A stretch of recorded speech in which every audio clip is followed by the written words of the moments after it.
Does anyone remember this moment? So Ciryl Gane left the octagon despite getting the win. Fernand Lopez, his head coach, put his hands on top of his head. Seems like the Gane corner was surprised they won the fight. Now Gane is limping his way back into the octagon to talk to Joe Rogan. If you remember correctly, of course, this is from UFC 310 in December of last year when Ciryl Gane took on Alexander Volkov in the heavyweight division. This fight was supposed to determine the #1 contender for the heavyweight belt, and according to everyone, including Dana White, Volkov got robbed. Of course, Volkov's corner were very upset when the result came and it was a split decision for Ciryl Gane. And of course, even Cyryl's corner was shocked that Ciryl won. And then this happened. I went over to Volkov. I apologized to him. I thought he won the fight because at the end of the day, they decide who wins and loses, not us.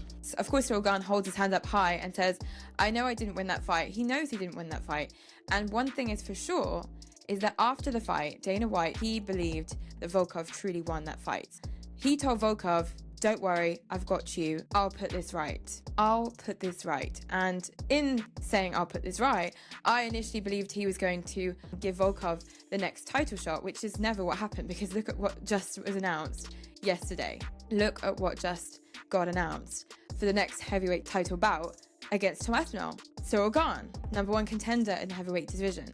So is Dana White going back on his word and giving Ciryl Gane the opportunity because he's #1 contender, or is he taking into consideration that Tom Aspinall has been asking for Ciryl Gane for a very long time?